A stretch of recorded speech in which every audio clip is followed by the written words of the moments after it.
अच्छा, आप में से कोई बताएगा रिकॉर्ड हो रहा है? आपकी स्क्रीन के ऊपर एक साइड पे लिखा हुआ आ रहा होगा रिकॉर्डिंग।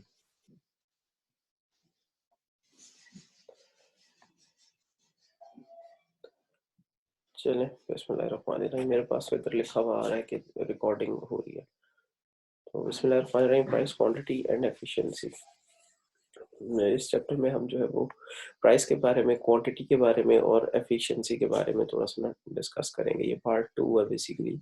जो बुक है ना, उसमें पार्ट 1 के अंदर प्रीवियस जितनी हमने स्टडीज की रिगार्डिंग जो अपॉर्चुनिटी कॉस्ट क्या होती है और law of increasing opportunity cost क्या है,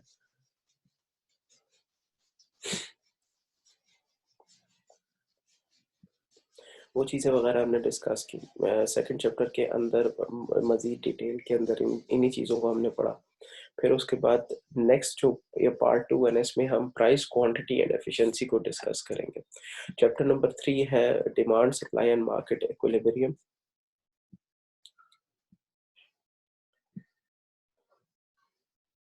अच्छा, अब मार्केट का कॉन्सेप्ट क्या है? प्रीवियस लेक्चर के अंदर हमने स्टडी किया कि जो एग्जैक्टली कम्युनिज्म के अंदर कैसे जो मार्केट है वो कमांड सिस्टम से चल रही होती है। जो सोशलिज्म होता है उसके अंदर जो मार्केट है वो मार्केट सिस्टम से चल रही होती है कि वो लोगों ने गवर्न की होती है। ठीक है, अभी हम उसके बारे में थोड़ा और डिटेल में पढ़ेंगे। एकदम markets bring together buyers, demanders and sellers के एक मार्केट का जो कॉन्सेप्ट है वो बायर्स और सेलर्स को इकट्ठा करती है। फिर उसके बाद some markets are local while others are national और इंटरनेशनल। कुछ मार्केट्स जो होती हैं वो लोकली कंट्रोल्ड होती हैं, ज़्यादातर जो है वो नेशनल और इंटरनेशनल होती हैं। अच्छा, फिर उसके साथ हम आगे डिस्कस करेंगे markets help to determine the prices and quantities bought and sold of millions of goods and services. कि जो मार्केट्स है ना वो डिटरमाइन करवाती हैं प्राइसेस हैं जो कि मतलब दुनिया भर में जो है जो गुड्स और सर्विसेज प्रोवाइड की जा रही हैं वो डिटरमाइन करवाती हैं प्राइसेस को। अच्छा, डिमांड इज अ शेड्यूल और curve that shows the various amounts of a product that consumers will buy at each of a series of possible prices during a specific period। कि demand क्या है? Demand एक ऐसा schedule है जो show करता है वेरियस अमाउंट्स ऑफ प्रोडक्ट्स को, कि जो मुख्तलिफ जो प्रोडक्ट्स हैं, जो मुख्तलिफ प्रोडक्ट्स होती हैं वो जो कंज्यूमर्स के लिए बनाई जाती है, कि वो कंज्यूमर्स के खरीदे और एक पॉसिबल सीरीज की पॉसिबल प्राइस के ऊपर खरीदेंगे, एक पॉसिबल प्राइस के ऊपर खरीदेंगे और एक स्पेसिफिक पीरियड पे खरीदेंगे। ये उन कंज्यूमर्स के लिए बनाई जाती है। ये डिमांड होगी हमारी। इन अदर वर्ड्स, कोई भी ऐसी टेंजिबल आइटम जिसको आप मार्केट से जाके परचेज करते हैं वो हमारी डिमांड है। लॉ ऑफ डिमांड क्या कहता है? The law of demand states that all else equal, बाकी सब कुछ को आप बराबर रखें, अगर प्राइस गिर जाती है तो जो क्वांटिटी डिमांड है वो इंक्रीज हो जाएगी। क्या कि मतलब अगर मैं कोई गुड परचेज करने जाता हूँ ना किसी जगह, किसी मार्केट में, और उस पे मुझे 20% ऑफ मिल जाता है, तो जो डिमांड है ना उस 20% ऑफ की वजह से वो राइज हो जाएगी उस स्पेसिफिक गुड की। सही। तो ये बेसिकली जो बात है वो कि लॉ ऑफ डिमांड में आती है कि जैसे प्राइस गिरेगी साथ ही जो क्वांटिटी डिमांडेड है राइज हो जाएगी। The demand will rise, the quantity demand will rise. ठीक, ये दोनों कॉन्सेप्ट्स भी ना आप लोगों ने ना ज़हन में रखने हैं कि क्या क्या as price falls demand will rise. ठीक, कि as price falls the quantity demand will rise and vice versa. कि अगर प्राइस डिक्रीज करती है तो, अगर प्राइस इंक्रीज करती है तो जो क्वांटिटी डिमांडेड है वो डिक्रीज हो जाएगी।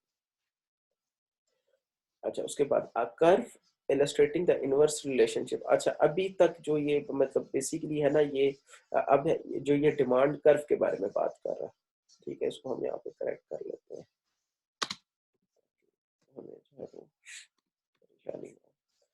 ये है जी demand curve, a curve illustrating the inverse relationship. Inverse relationship क्या होता है कि अगर जैसे वो फिजिक्स में हमने पढ़ा ना, बॉयल्स लॉ, चार्ल्स लॉ, कि अगर प्रेशर इंक्रीज होता है तो जो वॉल्यूम है वो डिक्रीज होता है, या अगर वॉल्यूम डिक्री इंक्रीज होता है तो प्रेशर जो है वो, वॉल्यूम इंक्रीज होता है तो प्रेशर डिक्रीज होता है। तो इसी तरीके से ये एक इनवर्स रिलेशनशिप है। क्या है? A curve illustrating the inverse relationship between price of a product, कि एक प्रोडक्ट की price and the quantity demanded of it. सही, other things are kept equal. सही, अब इस अदर थिंग में क्या आ सकता है? अदर थिंग में आपकी जो है वो ट्रैवलिंग कॉस्ट आ सकती है, कि अगर आप वो ट्रैवल करके जाएंगे तो आपको ट्रैवलिंग का तो उतना ही खर्चा पड़ेगा ना, टिल द टाइम आप वो गुड लेकर आ रहे हैं। ठीक है, तो वो जो होगी वो आपने इक्वल रखनी है, वो उसको आपने इसकी जो ये प्राइस और क्वांटिटी डिमांडेड का कॉन्सेप्ट है ना, उसमें नहीं लेकर आना। तो ये other things are kept equal, the price of a product and the quantity demanded of it has an inverse relationship. तो जो कर्व होगा, जो ये इनवर्स रिलेशनशिप जो है वो इलस्ट्रेट करेगा, वो डिमांड कर्व कहलाएगा। अच्छा, next is it slopes downwards to reflect the law of demand, के जैसे जैसे प्राइस इंक्रीज होगी तो डिमांड डिक्रीज होती जाएगी। कि आप ये देखें ना, मतलब प्राइस पर लाटे, जो लाटे होता है ना, वो किसी भी बंडल को कहते हैं, किसी चीज के बंडल को कहते हैं, कि जैसे जैसे जैसे ये प्राइस इंक्रीज होती जा रही है, 1 2 3 4 5 6, अब जैसे ये प्राइस 5 पे पहुंची है तो जो क्वांटिटी डिमांडेड है वो कम से कम तरीन है। ठीक है, तो वो 10 पे है। फिर उसके बाद जैसे उसकी प्राइस डिक्रीज होना शुरू होती है और प्राइस आती है 4 पे, तो जो क्वांटिटी डिमांडेड है वो 20 पे पहुंच जाती है। फिर उसके बाद जब और प्राइस डिक्रीज होती है तो प्राइस आती है 3 पे, तो जो क्वांटिटी डिमांडेड है वो 35 पे पहुंच जाती है। सही, तो इसको हमने ये भी याद रखना है कि जरूरी नहीं है कि ये 10 से 20 पे मूव करे, 20 से 30 पे मूव करे। इसका एक आइडियल रिलेशनशिप नहीं है। सही, आइडियल रिलेशनशिप नहीं है प्राइस का डिमांडेड गुड्स के साथ। आइडियल रिलेशनशिप किसी भी केस में जो है वो नहीं हो सकता। तो आपको जो है वो हमेशा देर आर सम, जो जिसे कहते हैं ना कि कुछ जर्नलाइज्ड किस्म की चीजें होती हैं और कुछ हार्ड एंड फास्ट और प्री कंसीव्ड किस्म के थॉट्स होते हैं। तो उन सब चीजों को सामने रखते हुए कि प्रीवियसली भी हमने पढ़ा कि रोबोट्स की मैन्युफैक्चरिंग और पिज्जा की मैन्युफैक्चरिंग में जो आया था, कि कहते हैं कम्प्लेक्सिटी आई थी कि रोबोट्स जो है वो कम हो रहे थे और पिज्जा की जो प्रोडक्शन है वो और ज्यादा हो रही थी। क्यों हो रही थी? क्योंकि जो वर्कर्स बनाने वाले हैं वो हमारे पास जो इसकी जो आती है आपका, जो क्या कहते हैं, जो हमारे पास कैपिटल गुड्स आते हैं, जो कैपिटल गुड्स है, लेबर है, और वो चीजें उनका focus with the passage of time shift करता है, मार्जिनल बेनिफिट और मार्जिनल कॉस्ट को सामने रखते हैं। ठीक, तो इसी तरीके से जैसे जैसे ये डिक्रीज होगा, 5 से 4 पे आया, क्वांटिटी ऑफ डिमांडेड इंक्रीज होना शुरू हो गया। 1 पे जो है वो मैक्सिमम क्वांटिटी डिमांडेड है, दैट इज 80। तो ये हमेशा जो डाउनवर्ड ग्राफ होगा वो इनवर्स रिलेशनशिप शो कर रहा होगा। अच्छा, नेक्स्ट क्या है? Individual demand. Individual demand is the demand scheduled or curve of a single consumer. जो इंडिविजुअल की डिमांड है वो ऐसी डिमांड होती है जो कि एक सिंगल कंज्यूमर की जो है वो डिमांड होती है, कि शेड्यूल डिमांड होती है और कर्व होती है। ठीक है, ऑफ अ सिंगल कंज्यूमर, एक सिंगल इंडिविजुअल की जो डिमांड है ना, वो इंडिविजुअल डिमांड कहलाती है। Market demand is the sum of all the individual demands. एक मार्केट की जो डिमांड होती है वो सम होता है तमाम इंडिविजुअल डिमांड्स का। कि अगर एक कंज्यूमर, एक फैमिली का एक फर्द किसी मार्केट में जाता है और वहां पे 10 फैमिली के अफराद मौजूद हैं, तो वो एक मार्केट डिमांड कहलाएगी, because it is the sum of all the individual demands. By adding the individual quantities demanded by all consumers at each of the various possible prices, we get the market demand. अच्छा, हम तमाम individuals की जो quantity demanded है, जितने भी consumers हैं, उन सब को जब हम एक जगह पे इकट्ठा करते हैं तो हमारे पास मार्केट डिमांड का कॉन्सेप्ट जो है वो राइज होता है। अच्छा, नेक्स्ट, अभी जो ये ये अब बेसिकली जो है ना, ये मार्केट डिमांड का कॉन्सेप्ट इलस्ट्रेट किया गया।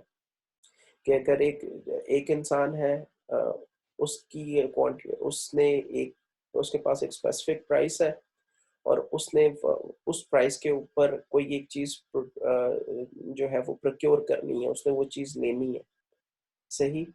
अब वो कितनी क्वांटिटी में लेगा वो उस बंदे की उस पर डिपेंड करता है कि उसने कितनी क्वांटिटी में लेनी है, प्राइस उसकी वही है, सही।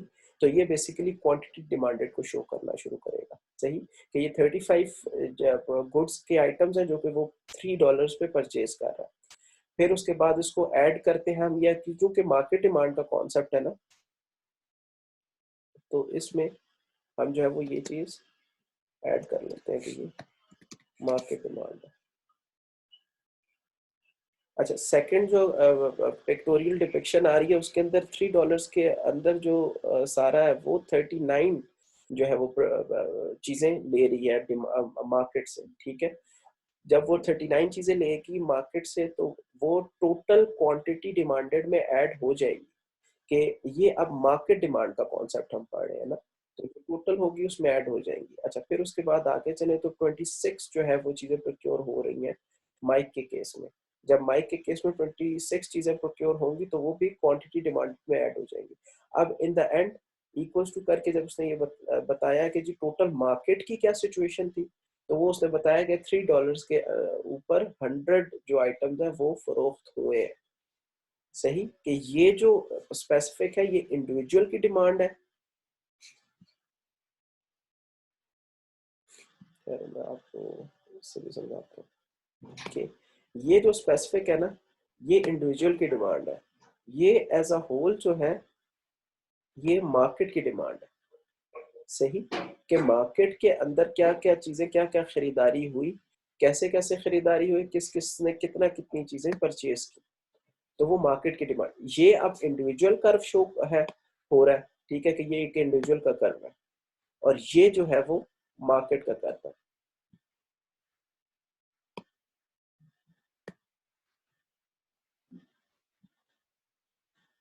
ये वाला जो कर्व है ये मार्केट का कर्व शो हो रहा है, सही, कि मार्केट में क्या किस तरह से जो है ना वो डिमांड इंक्रीज हुई, डिक्रीज हुई, क्या जो है वो मार्केट की सिचुएशन रही।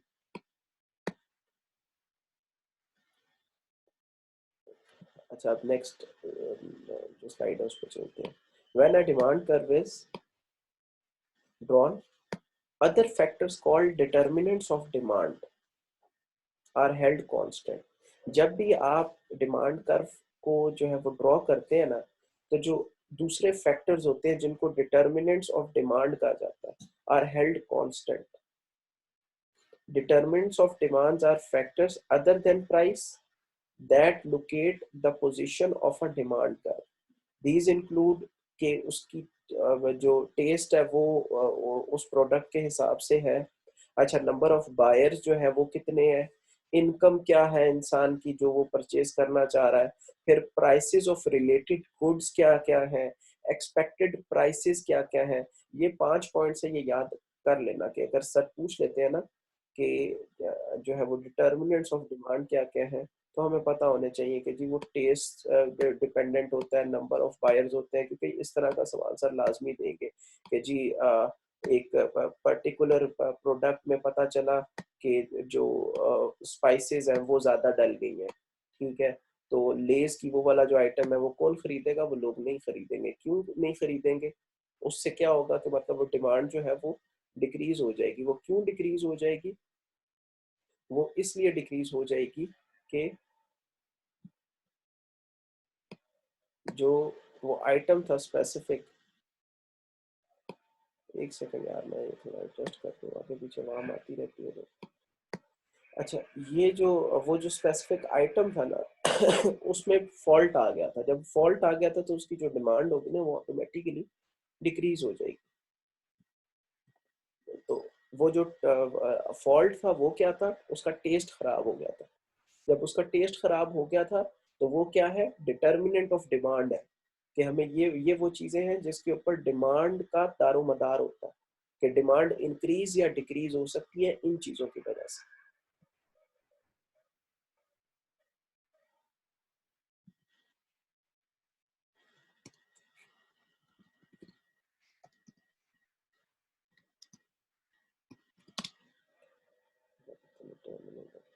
अच्छा जी, अब उसके बाद नेक्स्ट आता है। नेक्स्ट क्या है जी, वो कहता है कि चेंज इन डिमांड, कि चेंज इन डिमांड का कॉन्सेप्ट क्या है।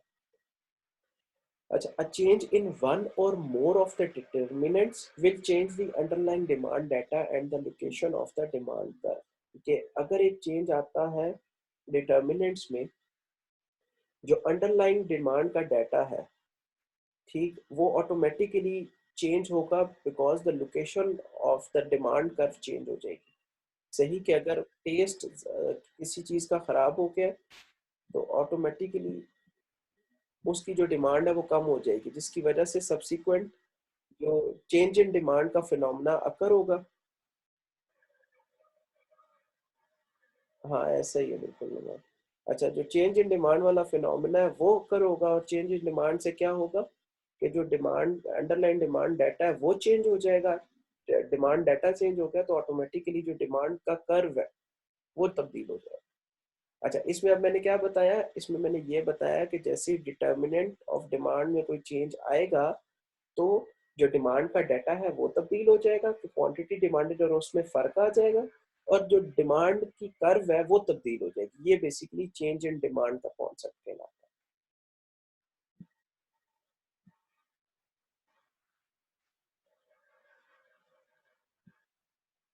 अच्छा जी, change in income. Change in income क्या था हमारा, ये था हमारा डिटर्मिनेंट ऑफ डिमांड। सही, ये एक डिटर्मिनेंट ऑफ डिमांड है। The effects of changes in income vary depending on the type of product demanded। कि जो effect of changes in income है वो डिपेंड करते हैं टाइप ऑफ प्रोडक्ट डिमांडेड पे। क्या आप एक प्रोडक्ट को डिमांड कर रहे हो, ठीक है, लेकिन अगर इनकम चेंज हो जाती है तो उसकी प्रोडक्ट के की जो डिमांडेड क्वांटिटी है वो भी चेंज हो जाएगी। अगर इनकम कम हो जाएगी तो product demanded would be less, अगर इनकम ज्यादा हो जाएगी तो product demanded would be more. when income rises, जैसे ही इनकम इंक्रीज होगी, ऑल एल्स इक्वल, सारी चीजों को आप बराबर रखो, the demand of normal goods increases. जैसे इनकम इंक्रीज होगी तो नॉर्मल गुड्स जो है वो लोग ज्यादा प्रोक्योर करेंगे, क्यों, उनकी इनकम ज्यादा होगी। while the demand of inferior good decreases, के जो inferior goods हैं जो कि मतलब पहले थोड़े से एज एन जैसे मैं आपको बताऊं कि अगर इनकम राइज हो जाती है तो अगर एक इंसान शर्ट परचेज कर रहा था आउटफिटर्स की, सही, तो जब वो आउटफिटर्स की शर्ट परचेज कर रहा था ज्यादा इनकम होने की वजह से, तो ऑटोमेटिकली उसकी जो नॉर्मल गुड्स है वो, ये बेसिकली आउटफिटर्स की जो शर्ट है वो नॉर्मल गुड है, और कोई भी एक आम सी कोई मतलब जो शर्ट है ना उसको आप इंफीरियर गुड में कर, कि अब जैसे ही इनकम राइज होगी तो आउटफिटर्स की शर्ट्स की सेल ज्यादा हो जाएगी। क्यों, क्योंकि वो जो इंसान है वो प्रेफर करेंगे यार क्लोथ अच्छा हो, ब्रांड अच्छा हो, चीज अच्छी हो, तो ऑटोमेटिकली वो नॉर्मल गुड्स की तरफ मूव करेंगे, इंफीरियर गुड्स की तरफ मूव नहीं करेंगे। क्यों, इनकम ज्यादा। अच्छा, फिर उसके बाद नेक्स्ट कॉन्सेप्ट क्या, नेक्स्ट कॉन्सेप्ट कहता है कि most goods are normal goods और superior goods, the demand for these increases और decreases directly with the change in income. के जो ज्यादातर गुड्स होते हैं वो या नॉर्मल गुड्स और सुपीरियर गुड्स होते हैं जिनकी डिमांड इंक्रीज होती है और डिक्रीज होती है with the changes in income. सही, कि मतलब सर ने ना स्टैंडर्डाइज कर दिया है कि नॉर्मल गुड्स और जो सुपीरियर गुड्स है ना उनकी जो डिमांड है वो इनकम की चेंज की वजह से इंक्रीज या डिक्रीज होती है।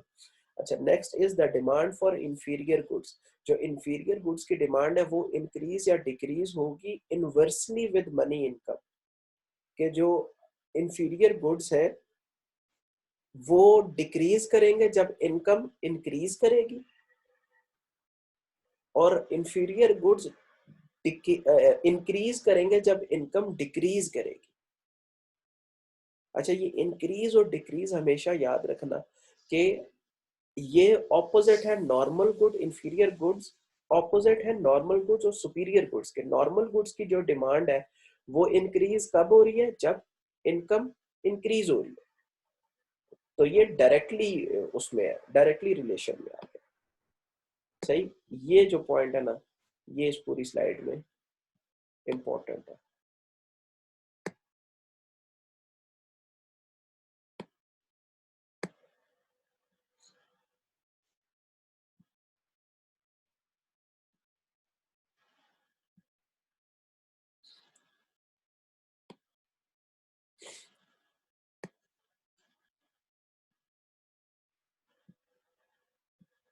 सही। ये बस याद रखिएगा, ये जो पॉइंट्स है ना, ये इस पूरी स्लाइड में ना इम्पोर्टेंट है कि नॉर्मल गुड्स और सुपीरियर गुड्स क्या है, और वो डायरेक्टली होते हैं इनकम की चेंज के साथ, और जो इंफीरियर गुड्स हैं वो इनवर्सली होते हैं इनकम की चेंज के साथ।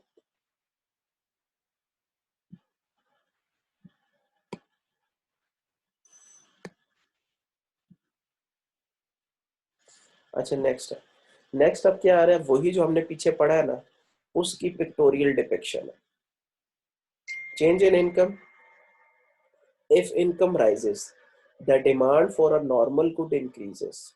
जैसे इनकम राइज होगी, नॉर्मल गुड और सुपीरियर गुड के बारे में हमने क्या पढ़ा कि उनकी डिमांड इंक्रीज हो जाएगी, and the demand for an inferior good decreases.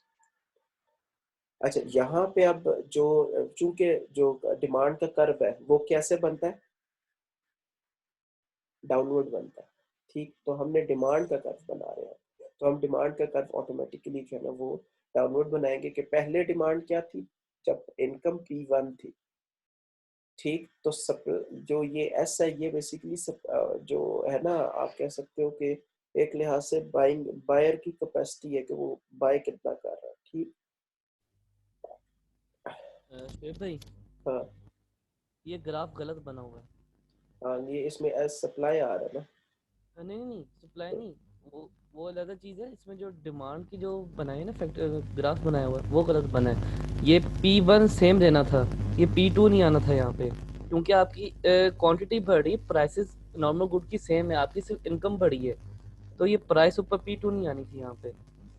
ये इस साइड पे ऐसे होगा, हाँ जी, और ये और यहाँ ये पे लाइन ऐसे जाएगा, जानी थी, बिल्कुल। और इसको जो है हम इधर से उठा के इधर, प्राइस इज द सेम, खाली क्या इंक्रीज हो रही है, सिर्फ इनकम डिमांड इंक्रीज। इंक्रीज, नहीं, डिमांड इन, इंक्रीज हो रही है। हाँ वही मतलब, इन अदर वर्ड्स की इनकम इंक्रीज हो रही है, इनकम इंक्रीज होने से डिमांड इंक्रीज हो रही है। अच्छा ये फिल्टर डालना लाजमी अपने ज़हन में कि इनकम इंक्रीज होने से डिमांड इंक्रीज हो रही है, डायरेक्ट डिमांड नहीं इंक्रीज हो रही। ठीक है, इस केस में और आगे ये चल। सप्लाई के बीच में कर्व नहीं आना अभी, क्योंकि अभी सिर्फ डिमांड में है अभी इस हाँ वक्त।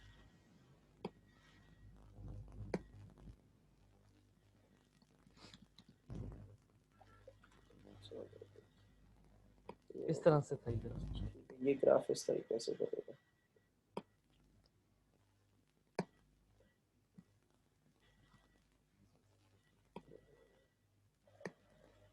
ठीक है, ये Q1 ये Q2 है,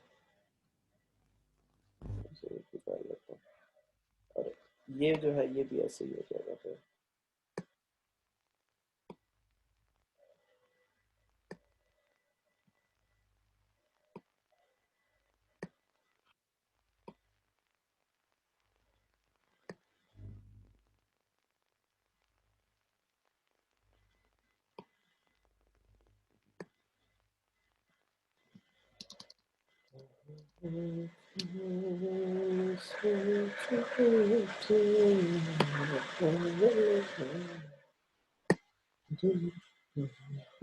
अच्छा जी, ये अब वी स्टैंड करेक्टेड, ये जो है ना डिमांड के कर्व, वो इस तरीके से जो है ना वो बनेंगे। If income rises the demand, ये इनकम राइज हो रही है जो कि क्या है, डिटर्मिनेंट ऑफ डिमांड है, उसका डायरेक्ट रिलेशनशिप प्राइस के या क्वांटिटी के साथ नहीं है, डिटर्मिनेंट ऑफ डिमांड का। सही, ये याद रखना। तो जो डिटर्मिनेंट ऑफ डिमांड है इनकम, जैसे ही इंक्रीज हो रही है तो प्राइस सेम है, क्वांटिटी जो है ना वो इंक्रीज होनी शुरू हो जाएगी नॉर्मल गुड की और इंफीरियर गुड की। ठीक है, ये कोई छापा लगाया है सर ने किसी का ना, क्योंकि ये एस वाला ये भी नहीं होगा फिर उसमें। ये बिल्कुल, ये सप्लाई वाला कर्व भी नहीं होना यहाँ हाँ, पे। ये भी इधर नहीं होगा,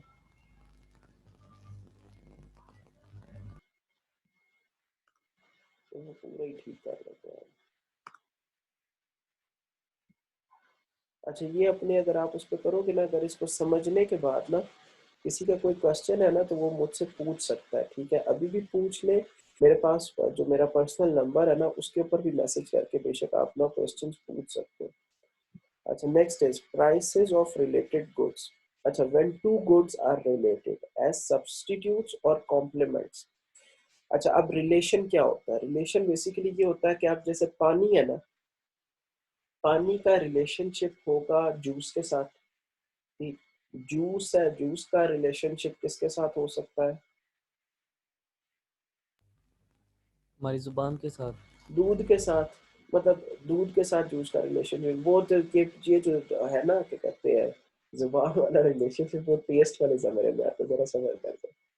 तो वो ये जो रिलेशनशिप है ना, कि मतलब वो पर्पस क्या सर्व कर रहा है, थर्स्टी प्यास बुझाने वाला पर्पस सर्व कर रहा है। तो पानी, जूस और दूध, ये क्या होगा अब? ये एक दूसरे से क्या होंगे? ये एक दूसरे के सब्स्टिट्यूट होंगे या कॉम्प्लीमेंट्स होंगे?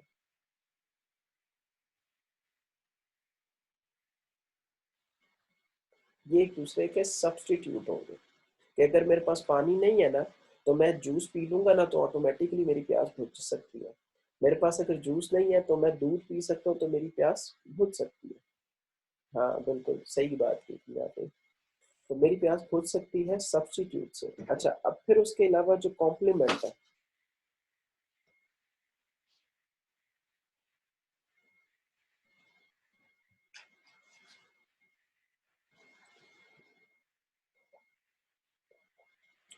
अच्छा, अब कॉम्प्लीमेंट क्या क्या है? कॉम्प्लीमेंट होगा अगर मैं पानी के अंदर चीनी डाल देता हूँ। पानी के अंदर मैं चीनी डाल देता हूँ, तो ऑटोमेटिकली पानी का चीनी के साथ जो रिलेशनशिप है ना, वो कॉम्प्लीमेंट है। कि वो एक दूसरे को कॉम्प्लीमेंट कर रही है। कि अगर जो चीनी है ना, उसकी क्वांटिटी ज़्यादा करेंगे हम, तो ऑटोमेटिकली जो पानी है, उसको हमें एक वो मिठास का लेवल रखने के लिए ना, हमें ऑटोमेटिकली जो पानी है उसकी क्वांटिटी भी ज़्यादा करनी पड़ेगी, अगर हम चीनी की क्वांटिटी ज़्यादा करें।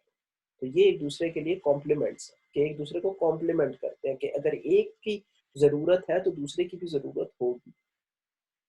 समझ रहे हो? कि मतलब एक सब्स्टिट्यूट कैसे और दूसरा कॉम्प्लीमेंट कैसे? सब्स्टिट्यूट पानी, दूध, जूस और दूध।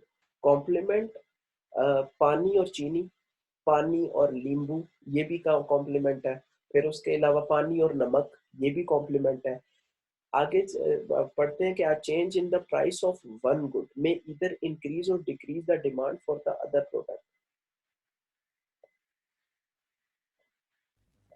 अच्छा, अगर ये एक चीज, हाँ अच्छा सॉरी बात काट रहा हूँ। जो नहीं नहीं, असल में जो आप अभी एग्जांपल दे रहे थे ना पानी और चीनी की, वो डिमांड की नहीं, वो एज ए यूटिलिटी की वो एग्जांपल में फिट हो रही है बात।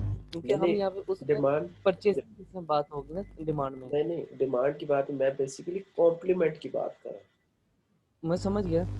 मतलब कॉम्प्लीमेंट अब क्या होता है? कॉम्प्लीमेंट बेसिकली होती है कि जैसे अब आज चाय और कॉफी, ये सब्स्टिट्यूट है या कॉम्प्लीमेंट है? बिल्कुल। सब्स्टिट्यूट है ना। बिल्कुल सब्स्टिट्यूट है। अच्छा, अब चाय और बिस्किट, ये सब्स्टिट्यूट है कि कॉम्प्लीमेंट है?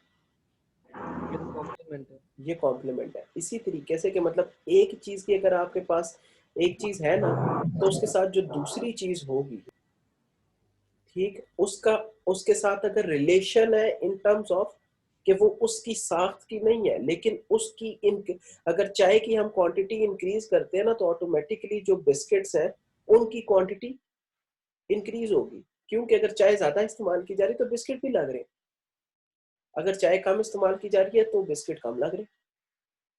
तो ये वो बेसिकली दो चीजें जो कि कॉम्प्लीमेंट है। इसी तरीके से वो जो पानी और चीनी की एग्जांपल है ना, वो बेसिकली कॉम्प्लीमेंट की एग्जांपल है, कि अगर पानी इंक्रीज हो रहा है तो चीनी भी इंक्रीज होगी। तो अगर पानी इंक्रीज हो रहा है तो नींबू भी इंक्रीज होगा, सॉल्ट भी इंक्रीज होगा। तो चाय और कॉफी की भी यही है, कि अगर कॉफी इंक्रीज हो रही है तो ऑटोमेटिकली जो बिस्किट है वो भी इंक्रीज हो रहा है, या ब्राउनी भी इंक्रीज हो रही है, या आप कह सकते हैं केक भी इंक्रीज हो रहा है, बिकॉज वो एक दूसरे का कॉम्प्लीमेंट है। अच्छा, ये अब आगे सर ने यही चीज एक्सप्लेन की। A substitute good is one that can be used in place of another good, कि ये एक दूसरे गुड की जगह इस्तेमाल किया जा सकता है, जैसे पानी और जूस की एग्जांपल। और कॉम्प्लीमेंट गुड क्या है? Is the one that is used together with another good, कि उसके साथ इस्तेमाल किया जाता है।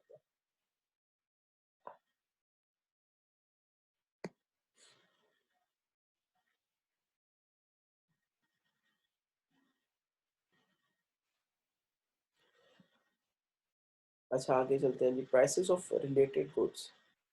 If two goods are substitute and increase in the price of one,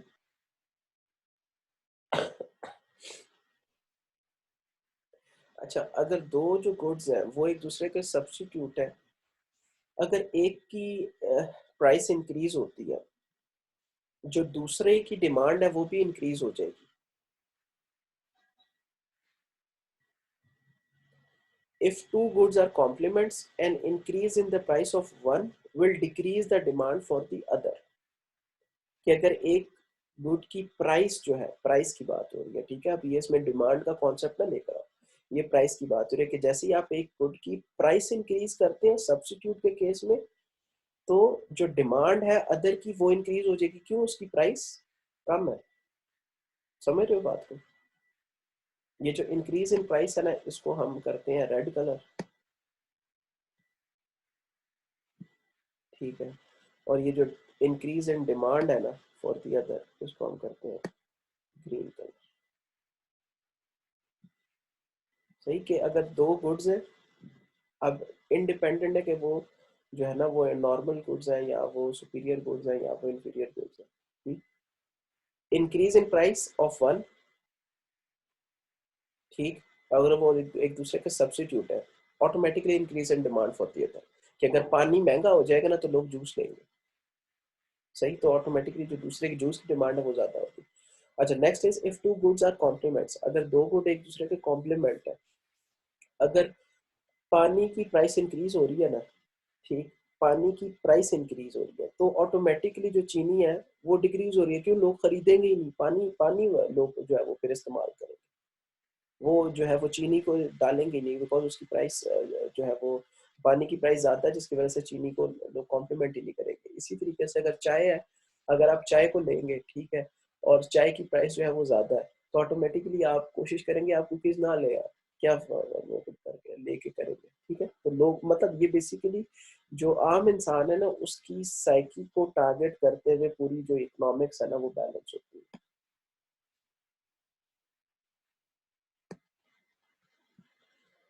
अच्छा नेक्स्ट क्या, most goods are unrelated to one another, जो ज्यादातर जो गुड्स होते हैं ना वो एक दूसरे से अनरिलेटेड होते हैं। For those independent goods a change in the price of one will have virtually no effect on the demand for it, ठीक है। अब जैसे मतलब उसको आप सामने रख लो, क्या कहते हैं, अ, पानी को कर लो और पानी के साथ आप किसी किताब को कर लो, ठीक है, पानी और किताब में कोई रिलेशन नहीं है, इसीलिए जो मोस्ट गुड्स हैं वो एक दूसरे से अनरिलेटेड होते हैं।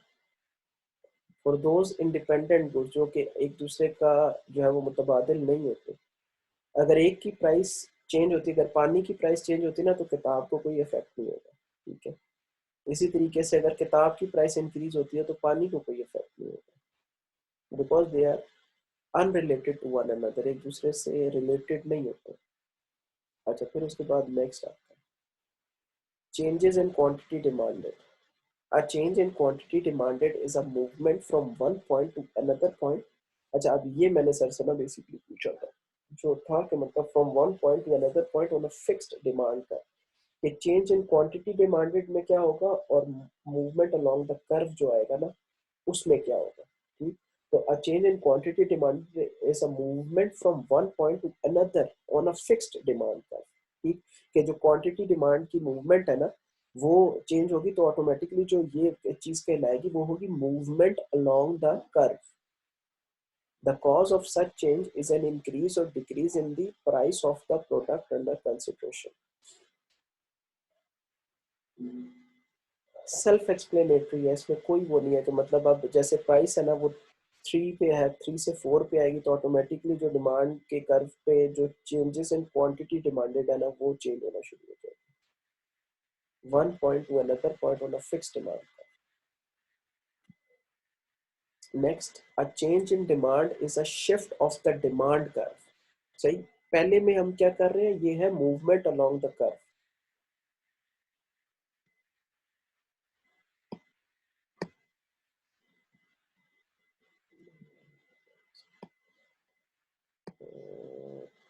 टेक्स्ट बॉक्स पे जाते हैं, ये है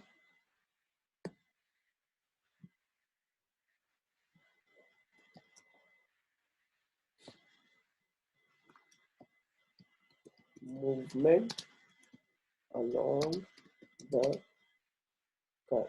बेसिकली ये सिचुएशन है, इसमें जो मूवमेंट है ना अलोंग द कर्व, वो मूवमेंट आ रही है।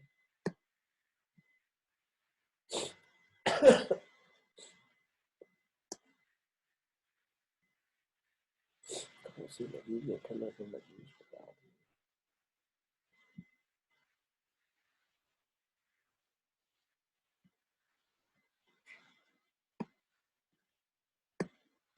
अच्छा जी, ये है जी movement along the curve.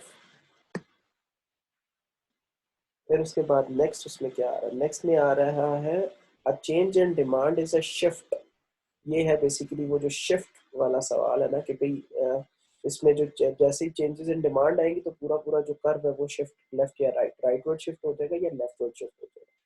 Shifts are caused by a change in one or more of the determinants of demand. सही। ये बस ये फाइनल दो चीजें हैं, ये बस मेमोराइज कर लो कि इसमें जो है वो मूवमेंट अलोंग द कर्व है ये क्वांटिटी डिमांडेड के केस में, और जो डिमांड है वो एज अ होल चेंज होगा राइटवर्ड या लेफ्टवर्ड जब आएगी बात डिमांड के चेंज की, क्वांटिटी डिमांडेड के चेंज की बात नहीं आएगी। तो इसमें ये होगा शिफ्ट ऑफ द कर्व। ठीक है, मूवमेंट अलोंग द कर्व और shift of the curve.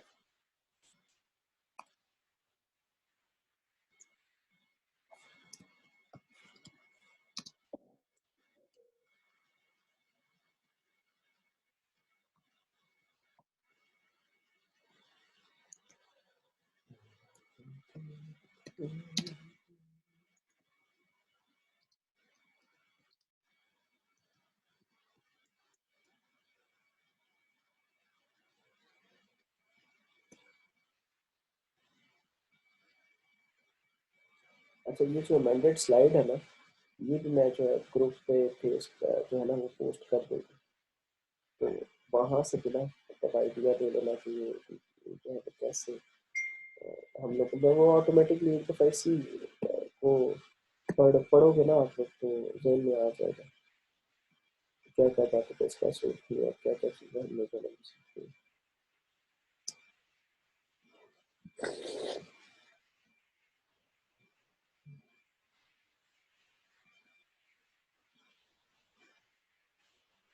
Movement along the curve और shift of the curve, shift of the curve. बस ये दो चीज़ें भी याद रखना। अच्छा, फिर उसके बाद नेक्स्ट है, नेक्स्ट इन सर लोग इस तरह की सर में जो क्वेश्चन आएंगे ना वो इसी तरह के होंगे। अब इसमें सर और क्या कह सकते हैं, तो जी आप ग्राफ भी बनाओ, ठीक है, तो आपने ग्राफ भी बनाना पड़ेगा कि टैक्स ने क्या चीज़ किस प्राइस पे कितनी खरीदी, ठीक है, तो टोटल क्वांटिटी होगी उसको आप साइड करो। ये 3 + 1 = 4,